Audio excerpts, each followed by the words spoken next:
So the next thing that we're going to do here is if we go out of this mode into our select mode, what we want to do is start kind of setting up the runtime virtual textures in our scene. The way that we're going to do that here is by creating a new folder. So we're going to right click and make a new folder. I'm just going to call this runtime_VT. This is going to be our new folder where we're going to store all of our runtime virtual textures. And so the first thing that we need to do is actually enable runtime virtual textures. So if we go up here and we go into our settings and our project settings, if you just search for virtual texture, we need to go down here to our virtual textures and just click on enable virtual texture support. Make sure that's enabled. You're probably going to have to restart your engine if you don't have that already enabled, but just make sure you have that enabled. Otherwise, this isn't going to work. So once you've done that, we can go into our new created runtime virtual texture folder. We're going to right click in here. We're going to go to materials and textures, and then we're going to search and find runtime virtual texture.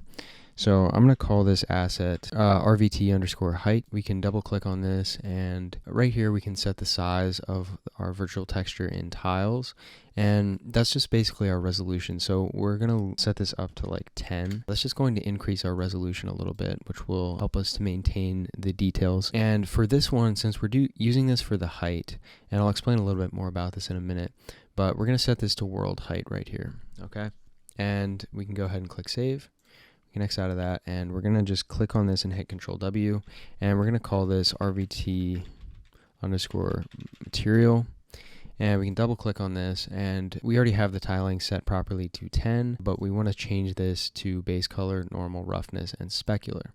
And that's the default setting, so if it's already set to that, you can just leave that as is. Basically, what this is going to do is these textures are going to capture the properties of our landscape, and then we're going to reference those properties in the materials that are applied to these objects. We're going to reference the properties that are captured by our runtime virtual textures here. So we're going to reference the height, which this runtime virtual texture is going to capture the height of our landscape, and then the material we apply to this will also be referencing the material that's on the landscape or the texture, so that when we apply it to this asset, say I were to move this asset over here, the height of our landscape over in this area is different from the height over here where it's flat. Our runtime virtual texture height will be capturing that height property of the landscape so that we can properly have our texture blend up into this asset, and then our material will also be capturing the material of our landscape in this area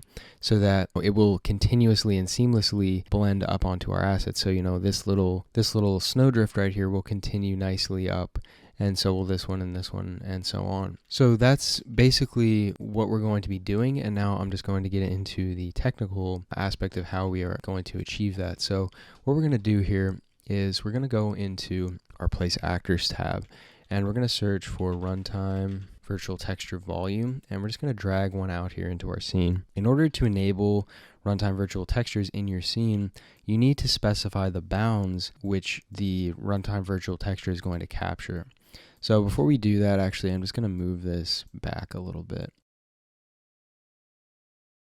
And I'm also going to move this layer down. That's much better. So we're going to search for runtime virtual texture volume here. This is what we've just created. So it's just this little tiny box right here. This is just specifying the bounds of a runtime virtual texture. And what we want to do is set that to our landscape so that it encompasses the entire landscape that we've created here. So before we actually set the bounds, we need to just take our runtime virtual texture that we just created and drag it into here. And we're going to use the height for this first one. We're actually going to have two of these volumes, one for the height and one for the material.